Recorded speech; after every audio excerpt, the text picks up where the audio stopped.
O amor, um mandamento de Deus. E aquele que dá o mandamento também nos dá os meios para entendermos esse mandamento e para vivermos essa ordem. Olá, seja bem-vindo, aqui nós estudamos a Bíblia. Estamos na Carta de Paulo aos Romanos, no capítulo 14, e hoje a partir do verso 13. Vamos lá, Senhor nosso Deus, nos ensina sobre o teu amor, nos ensina sobre o amor que devemos viver entre nós nessa terra. Oramos em nome de Jesus. Amém. Diga lá, amém. Bom, vimos o último verso do nosso último encontro, Paulo dizendo assim, cada um de nós prestará contas de si mesmo a Deus. Paulo vinha discorrendo sobre problemas culturais dentro da igreja, onde numa mesma comunidade, dentro de um mesmo grupo, pessoas com visões e com práticas diferentes precisavam conviver. E eram visões e práticas que não feriam os mandamentos de Cristo, que não feriam a palavra de Deus, mas tratavam de fraquezas de algumas pessoas que eram considerados por Paulo fracos na fé e não conseguiam, então, abraçar certas práticas de liberdade cristã, como, por exemplo, não conseguiam, em sua fraqueza, comer todos os alimentos dados por Deus ao homem. Na sua fraqueza, eles não conseguiam também considerar todos os dias como dias válidos, para eles tinham dias sagrados, dias especiais, uma necessidade que eles tinham por causa da sua cultura. Nada a ver isso com um entendimento equivocado de que isso levaria à salvação. Aí Paulo já lidou até o capítulo 11, dizendo que aí sim, é um pensamento completamente errado que leva o homem para longe de Deus. Né? Aqui são simplesmente diferenças culturais.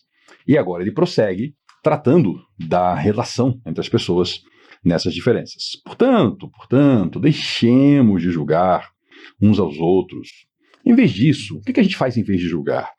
Façamos o seguinte propósito, de não pôr pedra de tropeço ou obstáculo no caminho do irmão. Bom, se eu percebo que eu tenho um irmão fraco na fé, e esse meu irmão, na sua fraqueza, ele não consegue sentar à mesa e ter de todos os alimentos, como é que eu faço isso?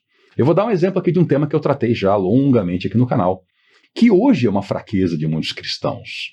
É a questão dessa fraqueza de cristãos que não conseguem admitir a possibilidade do uso de bebida alcoólica, que na Bíblia é tratado com naturalidade. E a fraqueza desses irmãos vai tão longe que eles chegam a dizer que na Bíblia não está escrito o que está escrito. Por exemplo, Jesus tomava vinho, tanto que acusavam ele de ser beberrão, e aí dizem, não, a acusação tem nada a ver com o que ele fazia. Mas Jesus fez vinho nas bodas de Caná. E ele diz, não era vinho, era suco de uva, mas a Bíblia diz que era vinho. E o grego tem palavras diferentes, expressões diferentes para vinho, para mosto, para suco de uva. Né? E aí Paulo manda que Timóteo ele tome água misturada com vinho por causa da saúde dele, do estômago dele. E ele diz, não era vinho, era suco de uva. Mas na Bíblia está escrito vinho, inclusive nos idiomas originais está escrito vinho. Né? E a Bíblia sempre aponta para o problema da embriaguez. Aí sim. Esses irmãos, na sua fraqueza, eles não conseguem admitir essa verdade da Bíblia, porque muitos vêm do alcoolismo. A história desse movimento que proíbe a bebida alcoólica é uma história muito nobre. Eles começaram no Brasil o seu grande desenvolvimento abraçando pessoas que estavam na sarjeta e que ninguém abraçava. Então veja que a gente também não pode sair apontando para o irmão mais fraco e condenando. Tem uma razão, tem uma lógica. Eles, quando começaram esse ministério no Brasil, o alvo deles foi o pessoal caído. E a maior parte dessas pessoas caídas estavam caídas na bebida alcoólica. Então, num ambiente onde você tem alcoólatras que estão abstêmios, você não bota a bebida alcoólica. Né? Isso é uma questão até de humanidade. Então, se eu convidar um irmão desses para a minha casa, eu não vou colocar uma garrafa de vinho sobre a mesa.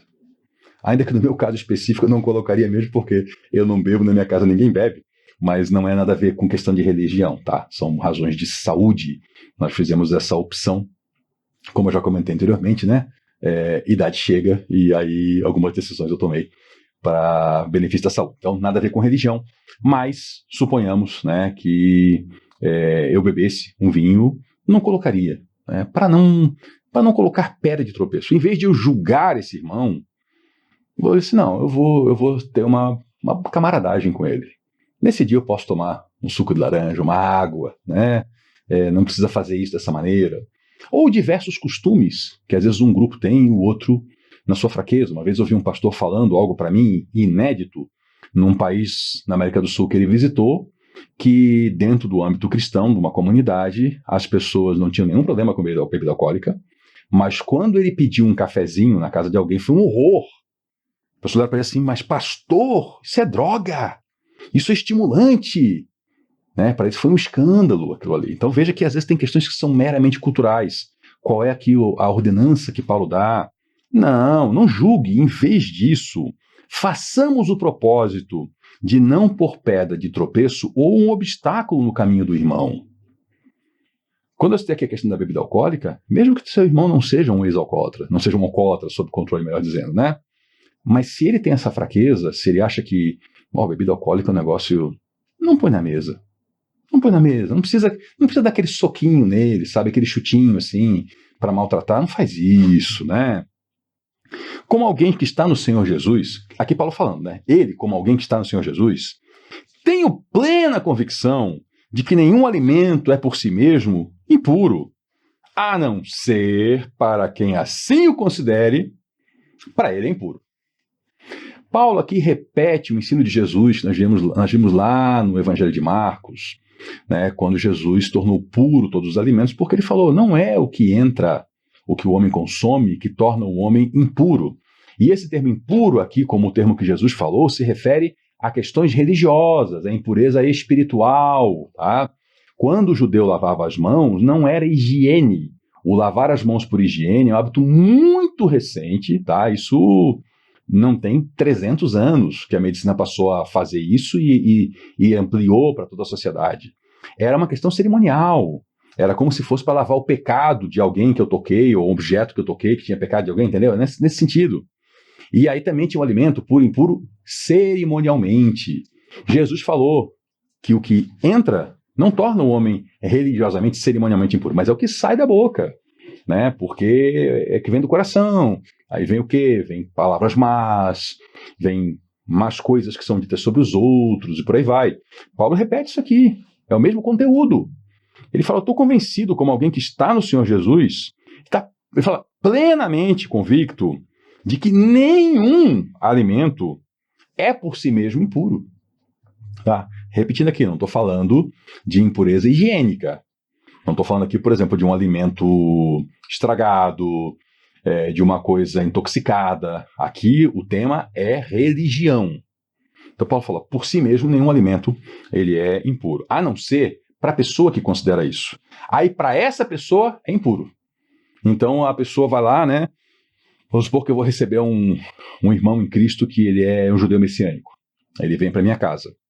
E aí, na minha casa, a carne que a gente come, ela não é kosher. Ela não segue a ritualística judaica para o abate. O que eu que estou falando aqui com você, o que eu faria, né? Se eu vou receber um irmão assim? Bom, eu vou tentar encontrar um açougue na minha região que ofereça carne kosher para comer essa carne junto com o meu irmão, né? É isso que eu vou tentar fazer. E se não tiver, bom, eu vou tentar chegar num acordo com ele para ver o que a gente vai fazer na refeição, ver até onde que ele consegue ir, né? Porque eu não vou querer forçar a pessoa a comer uma coisa que para ele não vai dar, né?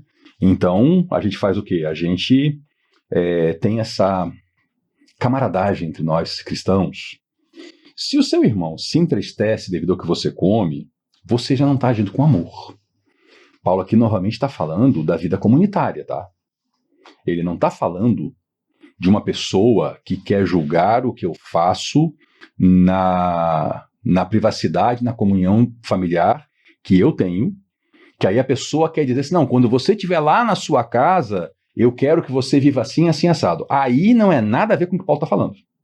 Ele está falando de comunhão, tá? Pessoas que estavam vivendo juntas, que faziam refeições juntas, tá? Nessa época que acontecia uma coisa que era muito comum em muitas comunidades, não sei se a comunidade de Roma também fazia, eu sei que a de Corinto fazia, porque está escrito lá nas cartas, né? Que eram as festas ágape. O que era isso? Eram celebrações de mesa comum. É mais ou menos uma coisa que a gente tem um costume contemporâneo hoje. Vamos se juntar na casa do fulano, cada um leva um prato, né? As festas ágape eram isso. Vamos se juntar na casa de fulano, cada um leva um prato, né? E aí acontecia essa questão do choque cultural, porque talvez alguém que fosse grego trouxesse lá uma costelinha de porco.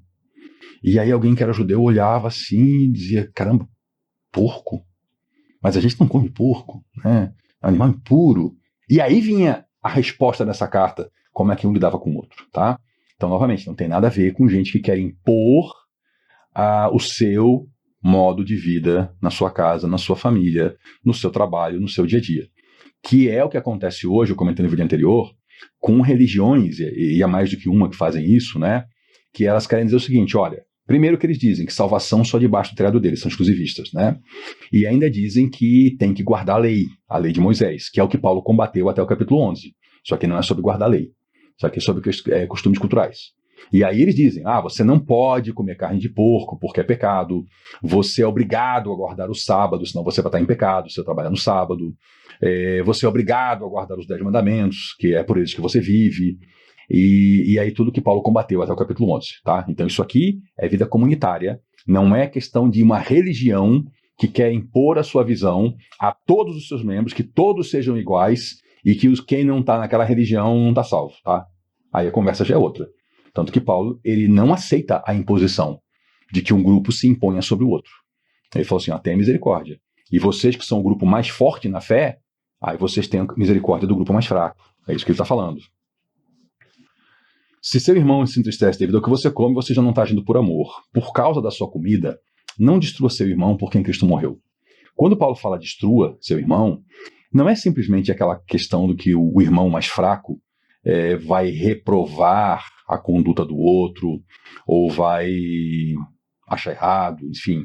É o caso que pessoas iriam se afastar da comunhão cristã, dizendo assim, eu não consigo conviver com os outros irmãos, porque o pessoal faz coisas que eu não dou conta. Então Paulo fala o seguinte, peraí, quando vocês forem fazer uma celebração juntos, então vamos nivelar pelo mais fraco.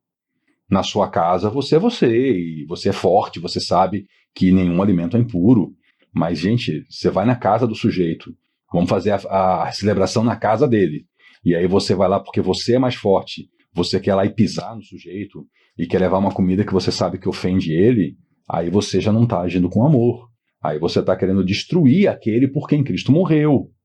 Aquilo que é bom para vocês não se torne um objeto de maledicência. Tá? Então, se a gente é mais forte e a gente tem as práticas alimentares amplas, a gente não pode, então, agora usar isso como uma forma de ofender um irmão mais fraco. Às vezes um irmão, vamos pegar no âmbito atual, né? Vamos supor que uma pessoa veio de uma igreja exclusivista dessa. Quando fala exclusivista, é que diz que a salvação é exclusivamente deles, tá? É isso que é exclusivista. Vamos supor que o irmão vem de uma comunidade dessa, porque não aguentou mais a opressão e tudo mais. E aí ele chega, mas ele ainda é fraco, ele ainda não está fortalecido. Ele sabe na mente dele que as coisas são diferentes, mas ele ainda não consegue praticar direito. Ele já não tenta mais viver pelo cumprimento da lei de Moisés, mas o sujeito ainda não dá conta de comer uma linguiça de pernil, né? Então vamos ficar sem a linguiça de pernil nesse churrasco da igreja? Tá? Vamos ficar, né, para a gente poder acolher melhor essa pessoa e caminhar com ela, tá? Vamos fazer isso juntos, por amor ao irmão mais fraco?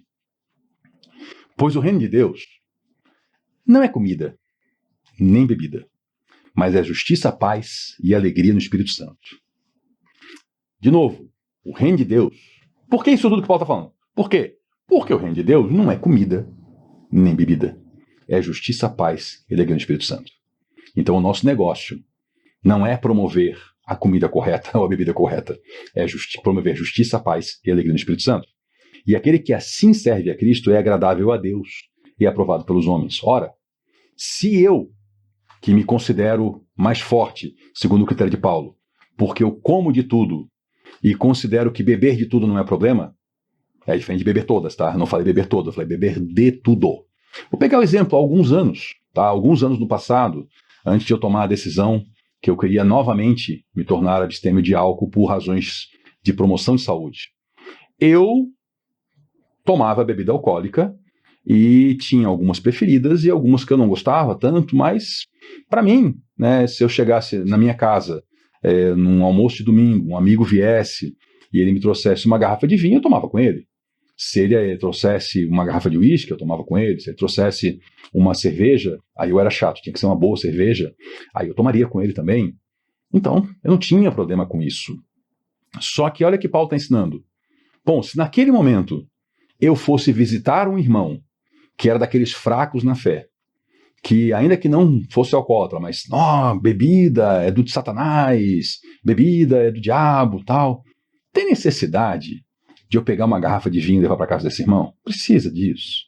Precisa dar essa cutucada no sujeito. Gente, não dava para simplesmente eu, sei lá, levar um pacotinho lá de água mineral para a gente tomar junto, uma água com gás, uma água tônica, de repente o irmão gosta mais, né? Não dá para fazer essa bondade, esse amor, até que eu possa ajudar o irmão a entender que não tem problema nenhum, né, na bebida alcoólica em relação a não ser pecado. Não é pecado.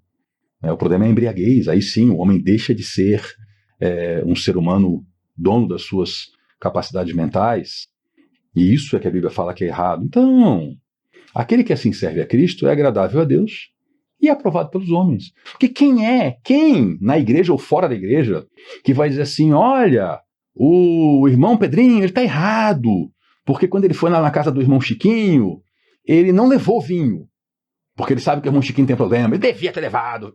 Que vai dizer isso? Só maluco, né? É só esse pessoal chato que vem fazer comentário em canal dos outros e falar aquele monte de besteira.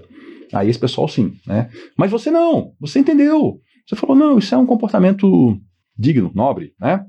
Por isso, esforcemo-nos em promover tudo quanto conduz à paz e edificação mútua. Que coisa boa! Vamos promover tudo que conduz à paz e edificação mútua. Não destrua a obra de Deus por causa de comida. Você aí que está me vendo, que é da turma da proibição, né? Não pode comer isso, não pode comer aquilo. Você está excluindo pessoas por causa disso. Está dizendo que pessoas vão perder a salvação por causa desse negócio. Está deixando de conviver com irmãos por causa disso. Não destrua também você a obra de Deus por causa da comida. Todo alimento é puro. Todo alimento é puro. Mas é errado comer qualquer coisa que faça os outros tropeçarem, tá? Então, se o negócio é para botar tropeço nos outros, não. Aí não, aí não. Aí a questão já não é mais o alimento, a questão é o que a gente está fazendo um com o outro. É melhor não comer carne, nem beber vinho, nem fazer qualquer outra coisa que leve seu irmão a cair. Então, se o negócio é para derrubar o irmão, a gente não faz. A gente não faz. Não dá para se abster numa refeição ou outra. Não dá para fazer isso. Né? Se a gente tem um irmão fraco ali, eu vou pegar esse exemplo, né? Gente que está vindo aí de uma religião fraca como essa, que tem proibições, né? Ou a pessoa está vindo, sei lá, de qualquer ambiente cultural. Imagine que a gente recebe aqui um irmão, uma pessoa que se tornou cristão e ele é de origem da Índia. Tá? E aí ele tinha lá toda aquela questão da vaca ser sagrada. E a pessoa já é cristã, mas está num processo ainda de discipulado e ele não consegue sentar numa mesa que tenha carne de gado para comer, carne de boi, né? Precisa botar. Quando o cara vier em casa, precisa fazer isso com ele. Não dá para ser amoroso e poxa, eu vou abrir mão disso por hoje para poder receber esse irmão e ajudar ele nessa caminhada. A palavra de Deus fala que dá, né? Não fazer qualquer outra coisa que leve seu irmão a cair. Assim, seja qual for o seu modo de crer a respeito dessas coisas, que isso permaneça entre você e Deus. Ah. Então, eu tenho convicções que irmãos próximos a mim não têm. Eles acham que não dá, aquilo ali já é demais para eles. Uma vez um irmão muito amado, ele me falou isso, na sala da minha casa, conversando comigo, com todo o amor ele me disse, ele falou, irmão, eu tenho muita dificuldade em lidar com a tua liberdade em Cristo. E eu achei tão bonito que ele falou isso, a tua liberdade em Cristo. E ele me explicou que ele compreendia que o que eu fazia era correto, só que ele não conseguia. Ele falou, para ele não dava. Né? Ele não conseguia, ele tinha dificuldades, por exemplo, em ouvir músicas que não fossem compostas no âmbito de uma comunidade cristã. Ele não ouvia. E ele chegava na minha casa e estava lá tocando um disco, outro. Né? Eu sou muito seletivo em relação à música, mas o meu critério não é se é música de igreja ou não. O meu critério é se o conteúdo presta ou não. Inclusive tem música composta no âmbito de igrejas que eu não ouço e que eu não quero nem que passe perto de mim, porque é o mais puro lixo, ensinando coisas erradas e antibíblicas, tá? Então o meu critério é outro. O meu critério é o conteúdo que está lá. E esse irmão dizia que ele tinha dificuldade com isso.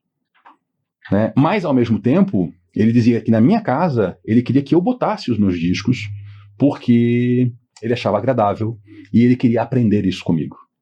Então, olha como o equilíbrio funciona, o respeito mútuo funciona. Eu não quis impor aquilo que eu entendia, deixei entre eu e Deus, mas ele percebeu, e aí ele quis se achegar, e a gente conseguiu caminhar juntos. Tá percebendo? É isso que está sendo ensinado aqui. Feliz é o homem que não se condena naquilo que ele aprova. Mas como assim vou me condenar no que eu aprovo? Sim, porque se eu aprovo uma conduta, mas eu uso essa conduta para maltratar meu irmão, eu estou me condenando aí, entendeu? Mas aquele que tem dúvida é condenado se comer, porque não come com fé, e tudo que não provém da fé é pecado. Então a pessoa está lá, né? Ela acha que é errado, e ela faz. Está errado, ela está errada mesmo. Então veja que a consciência aqui manda muito. No padrão bíblico, a consciência manda muito. Se você tem uma questão que para você é errada, não faça. Procure crescer, né? Vamos voltar aqui, já que é o último verso mesmo, eu vou voltar aqui às páginas, e vou lá para Romanos 12, verso 2. Não se amolde ao padrão desse mundo, mas transformem-se pela renovação da sua mente. Eu passei por esse processo. Eu precisei me transformar pela renovação da minha mente, porque tinha coisas que eu já começava a perceber que eu estava me amarrando em coisas que não eram reais, que eram preconceitos meus. Mas o que eu fazia? Bom, enquanto eu não consigo ter convicção nisso, eu não vivo isso. Porque senão eu vou estar pecando contra a minha consciência, eu vou estar me ferindo, eu vou estar me acostumando a fazer o que eu acho que é errado, e isso é um problema. Porque se você tem uma coisa que você acha que é errado, você vai e faz, você começou a se treinar, se autotreinar, a fazer o que é errado. Porque você está indo contra a sua consciência, então se você está indo contra a sua consciência, você está pecando. E aí você tem que se arrepender. Agora, renove a sua mente. A sua consciência está na sua mente. Renove a sua mente. Busque conteúdo bíblico, busque irmãos mais experientes, caminhe junto, ore, para que você também seja fortalecido e deixe de ser um fraco na fé. Esse é o caminho que eu faço. Veja que eu não disse que eu fiz, que eu faço. Eu busco irmãos mais fortes na fé para me inspirar neles, para aprender deles e poder lidar com questões que eu hoje ainda me vejo como fraco. E aí o que eu faço com essas questões? Aí eu não pratico porque vai contra a consciência, e o que vai contra a consciência é pecado. Eu estou no processo também. Nós estamos juntos nessa. E vamos seguir juntos. Até a próxima.